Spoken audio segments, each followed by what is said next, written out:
हमारे पाकिस्तानी भी ना बस इनको जैसे ही पता चल जाए ना कि कोई हमारा यूके का वीज़ा लगवा देगा या हमारी यूके की नेशनैलिटी करवा देगा, तो वो हर हद से गुज़र जाते हैं। चाहे वो किसी की हक तलफ़ी हो, किसी की दिल आज़ारी हो या किसी की ज़िंदगी के साथ ही क्यों ना खेलना पड़ जाए।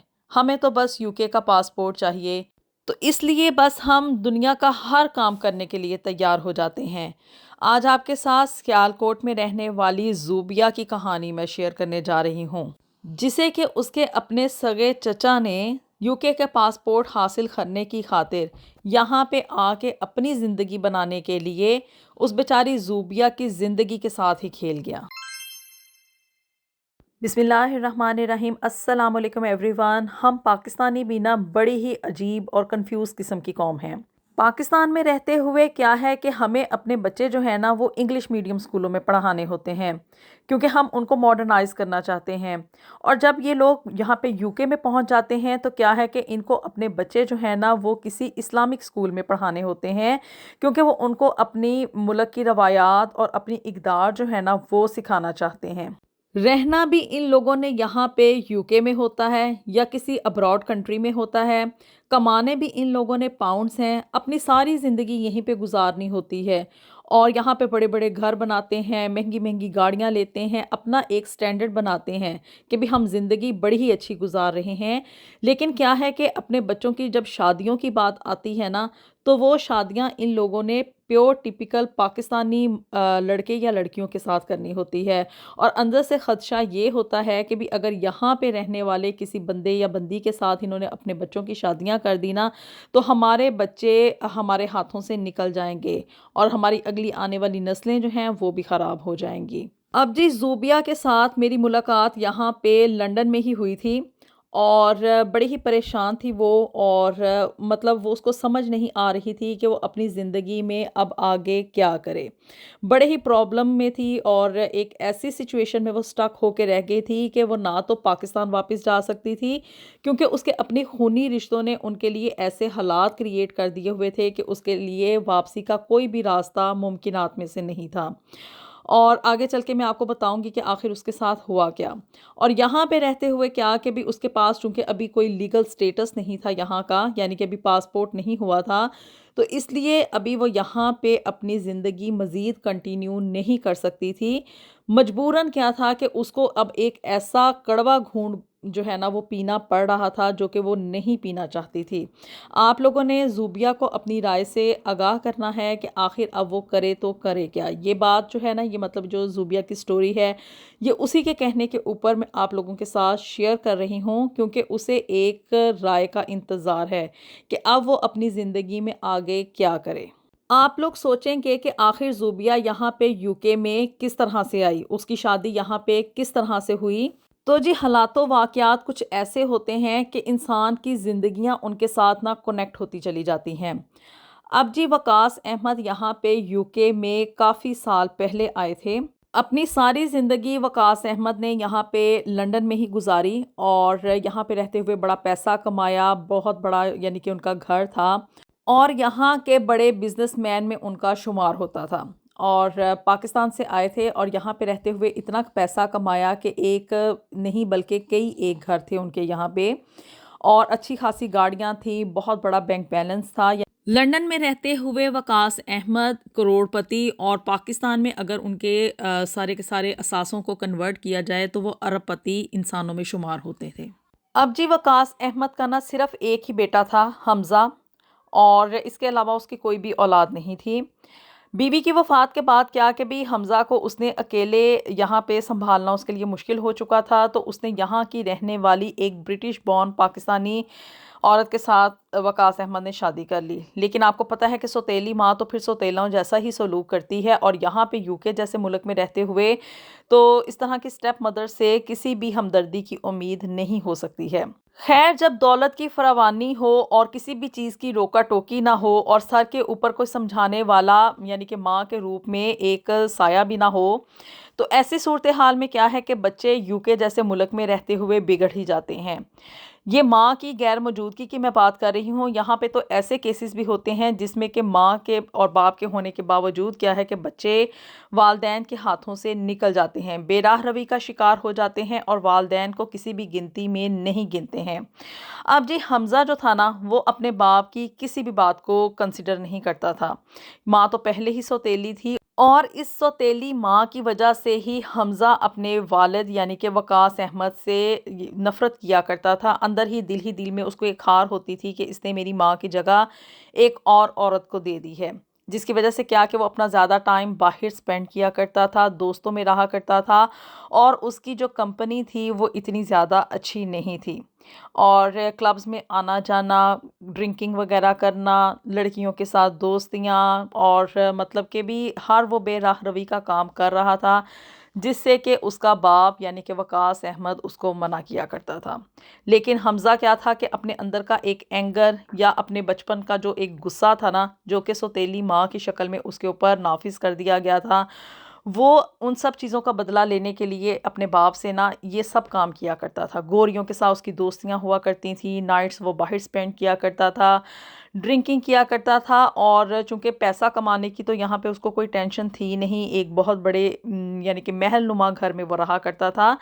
लेकिन क्या कि भई बाप की नाराज़गी की वजह से वो उन दोनों के दरमियान ना एक सख्त रवी सी, एक सर्द सी जंग ना जारी रहा करती थी। अब जी वकास अहमद ने ना अपनी सारी जायदाद जो थी वो अपने इकलौते बेटे यानी कि हमज़ा को ही देनी थी। लेकिन उसने ना क्या कि भी अपनी ना एक वसीयत लिखवा दी हुई थी और वसीयत में क्या था कि भी वकास अहमद की वफ़ात के बाद यानी कि अगर वो इस दुनिया से चला जाता है तो उसकी सारी की सारी जायदाद जो भी असासे हैं और वट जितना भी उसके अकाउंट्स में बैलेंस है ना, वो उसके बेटे हमज़ा को ही ट्रांसफ़र होगा। लेकिन सिर्फ़ और सिर्फ़ एक सूरत में कि वो पाकिस्तान में रहने वाली किसी लड़की के साथ शादी करेगा, तो तब उसको ना ये सारी उसकी जायदाद हमज़ा को मिल सकती है।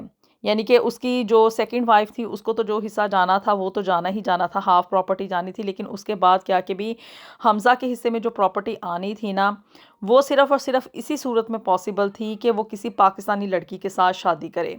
हमज़ा चूँकि बड़ी बेराह रवी का शिकार था और वो सीरियस नहीं था अपनी ज़िंदगी में। यहाँ पे अगर आप कहें ना कि वो एक प्ले बॉय था, तो ये बात सच थी कि करोड़पति होने के बावजूद, इतने पैसे होने के बावजूद क्या था कि वो अपनी ज़िंदगी को सीरियसली नहीं ले रहा था। किसी के साथ भी वो लॉयल नहीं था।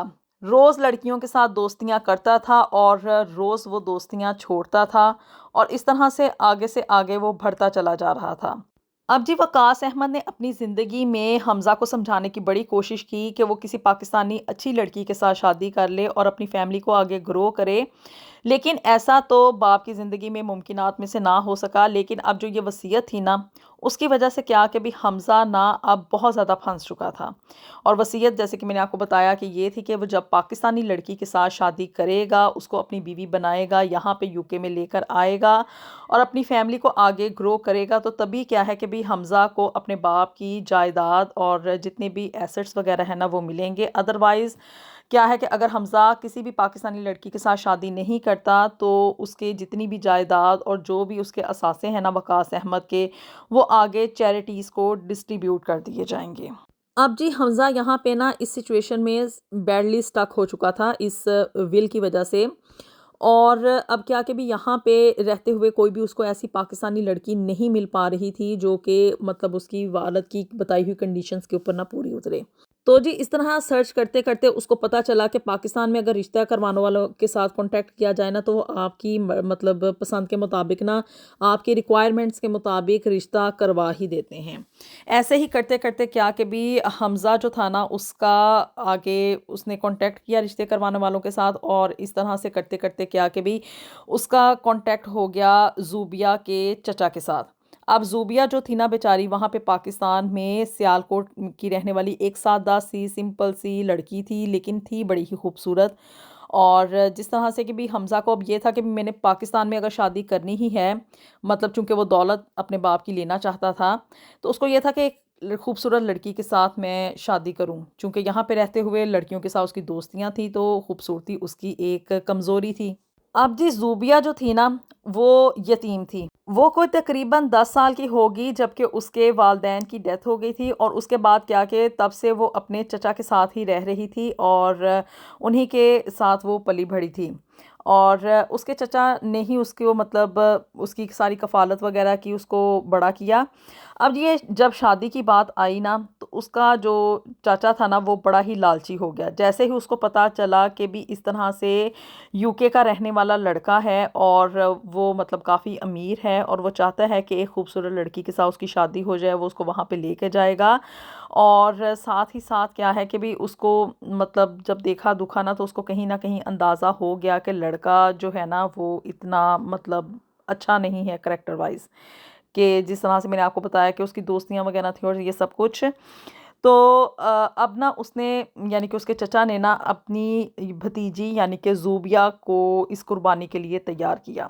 यानी कि उसने सोचा, एक प्लान बनाया कि भी अगर मैं ज़ूबिया की शादी इस आवारा और बदचलन लड़के के साथ कर दूँगा ना, तो क्या है कि भी दौलत की रेल-पैल तो हो ही जाएगी और साथ ही साथ क्या है कि भी जैसे ही ज़ूबिया का पासपोर्ट होगा, तो उसके पीछे ही उसके बच्चे जो हैं ना, वो भी यूके जाएँगे। और साथ ही साथ उसने ये शादी करते हुए ना हमज़ा के साथ ये एग्रीमेंट कर लिया, ये सौदेबाजी कर ली कि वो उसके बच्चों को, यानी कि चचा के बेटे और बेटी दोनों को यूके लेके जाएगा, यानी कि उनका वीज़ा लगवाएगा। अब जी हमज़ा चूँकि बड़ा अमीर था और यही दौलत पाने के लिए वो ये शादी जो था ना, वो पाकिस्तान में कर रहा था। एग्रीमेंटेड ही शादी थी, यानी कि हमज़ा का अपना फ़ायदा था कि उसको अपने बाप की जायदाद मिलनी थी और दूसरी तरफ उसका जो चचा, यानी कि ज़ूबिया का जो चचा था, उसकी उसके ये मुफ़ादात थे कि भी उसके दोनों बच्चे, यानी कि उसका बेटा और बेटी दोनों जो हैं, वो यूके जाएँगे। और हमज़ा ने इस चीज़ की हामी भर ली क्योंकि उसके पास काफ़ी सारे पैसे थे, तो उसको ये था कि मैं इन दोनों का कोई ना कोई स्टूडेंट वीज़ा लगवा के या किसी भी वर्क परमिट पे इन लोगों को जो है ना, वो यूके का वीज़ा दिलवा दूँगा। अब जी चचा चूँकि लालची था, तो उसने अपनी बेटी की शादी करने की बजाय क्या कि ज़ूबिया को कुर्बानी का बकरा बनाया। और जी यूँ ज़ूबिया हमज़ा के साथ शादी करके यहाँ पे लंदन में आ गई।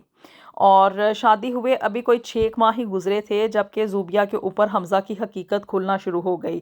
अब ये शादी तक करना ना, मतलब उसका एग्रीमेंट था, यानी कि उसकी ये वसीयत में शामिल था वकास अहमद की, कि जैसे ही वो किसी पाकिस्तानी लड़की के साथ शादी करेगा, जो कि उसकी रिक्वायरमेंट थी, तो क्या है कि भी उसकी वकास अहमद की जितनी भी जायदाद वगैरह और जो भी बैंक बैलेंस और व्हाटएवर जो भी बिज़नेस वगैरह है ना, वो हमज़ा को ट्रांसफ़र हो जाएगा। और ऐसा ही हुआ, जैसे ही हमज़ा ने ज़ूबिया के साथ शादी की, तो उसको वो रुपया पैसा, दौलत जायदाद सब कुछ मिल गया। अब क्या था कि उसको, हमज़ा को ना, इस शादी को कंटिन्यू करना था कि उसके आगे बच्चे हों और उसकी फैमिली ग्रो करे। लेकिन साथ ही साथ क्या था कि हमज़ा ने अपने तौर तरीके नहीं बदले और उसकी जो बाहर की ये दोस्तियां थी ना, वो उसी तरह से कंटिन्यू रहीं। उसकी वही ड्रिंकिंग की आदत, क्लब में जाना और मतलब लड़कियों के साथ, गोरियों के साथ दोस्तियां, वो सब कुछ वैसे ही चल रहा था। इसके बावजूद कि हमज़ा की अपनी बीवी यानी कि ज़ूबिया अब उसके घर में आ चुकी थी। हमज़ा को रोकने टोकने वाला अब तो कोई था भी नहीं, यानी कि पहले तो वकास अहमद उसको रोका करता था, उसको समझाने की कोशिश किया करता था, लेकिन अब तो हमज़ा ऑल इन ऑल हो चुका था। और उसकी बीवी ज़ूबिया इस चीज़ से बड़ी परेशान थी, उसकी इस आदत की वजह से कि वो बाहर लड़कियों के साथ उसका उठना बैठना है, उसकी दोस्तियां हैं, वो उनके साथ बाहर जाता है और ड्रिंक वगैरह भी करता है। ये सब कुछ जो था ना, वो ज़ूबिया के एक्सपेक्टेशन से बिल्कुल अगेंस्ट था। और अपने चचा के साथ वो जब इन बातों का ज़िक्र किया करती थी, उन लोगों को बताती थी, तो उसका चचा आगे से यही कहता था कि अब जो भी है, जिस तरह से भी है, तुम्हें इन्हीं हालात में गुजारा करना पड़ेगा। ये बात कम है क्या कि तुम शादी करके जो है ना, वो लंदन में चली गई हो। लोग तो इस तरह के रिश्तों के लिए तरसते हैं, वहाँ पे दौलत की रेल पैल है, करोड़पति तुम्हारा हस्बैंड है और तुम्हें ज़िंदगी में क्या चाहिए, इससे अच्छा रिश्ता तुम्हें कहीं पे भी नहीं मिल सकता था।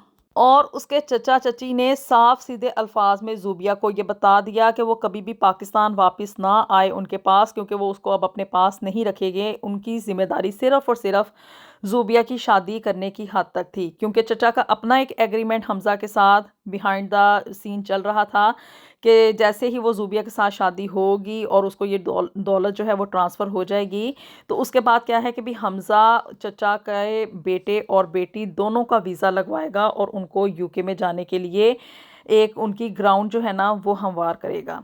और हमज़ा ने ये एग्रीमेंट अपना पूरा भी किया। तो इस वजह से यानी कि ये जो एग्रीमेंट चचा और हमज़ा के दरमियान हुआ था ना, इसकी वजह से क्या कि भी ज़ूबिया के लिए अब पाकिस्तान वापसी के दरवाजे बिल्कुल बंद हो चुके थे। और यहाँ पे रहते हुए क्या कि भी हमज़ा अब उसको इन्फोर्स किया करता था कि वो उसके साथ क्लबिंग पे जाए, उसके साथ ड्रिंक भी करे और इस तरह के मतलब कामों में जहाँ पे कि डांसिंग वगैरह हो रही है, इन सब चीज़ों में ना हमज़ा यानी कि अपने शौहर का साथ निभाए। लेकिन क्या कि ज़ूबिया इन सब चीज़ों से अवॉइड करती थी। उसको पता था कि भी इस्लाम में ये ड्रिंकिंग वगैरह करना जो है वो हराम है, दूसरे लोगों के साथ यानी कि नामहरमों के साथ दोस्तियां बढ़ाना भी हराम है। क्योंकि वो जब उसको अपने साथ क्लब में ले जाने की कोशिश करता था तो वो उसको कहता था कि अपने यानी कि हमज़ा के दोस्तों के साथ ना वो घुले मिले, उनके साथ एक फ्रेंडली माहौल रखे। और इसी तरह से जब उसके दोस्त घर में आते थे तो वो तब भी उसको कहता था कि वो आके उनके साथ बैठे, उनको इंटरटेन करे। लेकिन ज़ूबिया के लिए, जो कि एक टिपिकली पाकिस्तानी इस तरह के सियालकोट जैसे इलाके से ताल्लुक़ रखने वाली लड़की थी, जिसने कि अपनी सारी ज़िंदगी अपने चचा के घर में दब के गुजारी थी, उसके लिए इन सब चीज़ों को ना एक्सेप्ट करना मुश्किल था, बल्कि नामुमकिन था। क्योंकि उसको हलाल और हराम का फ़र्क अच्छे तरीके से मालूम था। और यही वकास अहमद चाहता था कि भी वो हमज़ा की शादी किसी एक ऐसी टिपिकल पाकिस्तानी लड़की के साथ करवाए जो कि उसके बेटे को राह रास्त पर ले आए। लेकिन जी वकास अहमद ने तो अपनी हद तक सोचा कि भी शायद उसका बेटा जो है वो राह रास्त पे आ जाए। मगर वो लोग जो कि यहाँ पे बॉर्न होते हैं, यहाँ पे ग्रोन अप होते हैं बच्चे, वो जब एक दफ़ा बिगड़ जाए ना तो उनको राह रास्त पे लाना मुश्किल हो जाता है, नामुमकिनात में से होता है। उनको हदायत सिर्फ अल्लाह की तरफ से ही आए तो तभी आए, अदरवाइज़ किसी इंसान के बस की ये बात नहीं है कि वो उनको सीधे रास्ते पर ले आए। अब जी ज़ूबिया की हमज़ा के साथ शादी हुए हुए कोई तकरीबन 1.5 से 2 साल का अरसा गुजरा है। अभी उनकी कोई औलाद भी नहीं हुई है। लेकिन क्या है कि ज़ूबिया के लिए बहुत ज़्यादा मुश्किल हो गया है कि वो हमज़ा के साथ मज़ीद कंटिन्यू करे। उसकी इन बिगड़ी हुई आदत के साथ, उसकी इन बेराह रवी की हरकतों के साथ वो मज़ीद आगे नहीं चलना चाहती है। क्योंकि वो हमज़ा जो है वो उसके गुनाह के कामों की तरफ लेकर आ रहा है और वो ऐसा करना नहीं चाहती है। वापस वो पाकिस्तान नहीं जा सकती क्योंकि उसके चचा और चची ने साफ अल्फाज में कह दिया है कि उनके घर में ज़ूबिया के लिए कोई भी जगह नहीं है। और यहाँ पे रहते हुए क्या कि वो गुनाह के काम करना नहीं चाहती, चूँकि अभी उसके पास यहाँ का कोई स्टेटस नहीं हुआ है। तो इसलिए ये भी पॉसिबल नहीं है कि वो हमज़ा से डाइवोर्स लेके क्या है कि भी उसकी आधी जायदाद अपने नाम ट्रांसफ़र करवाए और यहाँ पे सुकून के साथ रह सके, क्योंकि उसके पास अभी यहाँ का यूके का पासपोर्ट नहीं है। तो अब वो सोचती है, बड़ी मुश्किल में है और कश्मकश में मुब्तला है। क्योंकि हमज़ा उसके साथ कोई भी डोमेस्टिक अब्यूज़ जैसी हरकत नहीं कर रहा, यानी कि उसको मारता पीटता नहीं है, उस पे शाउटिंग वगैरह नहीं करता है। यहाँ के लोग इस तरह की हरकतें नहीं करते हैं। सिर्फ़ क्या है कि ज़ूबिया को जो एतराज़ है ना, और वो है भी बहुत बड़ा एतराज़, कि वो बेराह रवी का शिकार है, उसकी फ्रेंडशिप और लड़कियों के साथ हैं, उनके साथ उनके ताल्लुकात हैं और वो ड्रिंक करता है। ये उसके लिए एक्सेप्ट करना बहुत ज़्यादा मुश्किल है और इसके साथ कंटिन्यू भी वो नहीं करना चाहती। तो इस वजह से ज़ूबिया बहुत परेशान है कि वो अब करे तो करे क्या? वापस वो पाकिस्तान जा नहीं सकती और यहाँ पे रहते हुए उसके लिए ज़िंदगी का दायरा बहुत ज़्यादा तंग हो चुका है। तो आखिर वो इस मसले का क्या हल निकाले? कहाँ पर जाए और किस तरह से वो अपनी ज़िंदगी को जो है ना वो अपने तरीके के मुताबिक गुज़ारे? आप लोग अपनी राय का इज़हार करके ज़ूबिया की मदद कर सकते हैं कि आखिर अब वो किस सॉल्यूशन की तरफ जाए, किस तरह से अपनी ज़िंदगी को जो है ना वो सीधे तरीके से गुजारे और इन गुनाह के कामों से हमज़ा को भी मना करे और अपने आप को भी बचाए। अल्लाह ताला हम सब के लिए दुनिया और आखिरत में ढेरों ढेर आसानियाँ पैदा फरमाए। मिलेंगे आपसे नेक्स्ट वीडियो में with something new and something very interesting. Until then अल्लाह हाफिज़।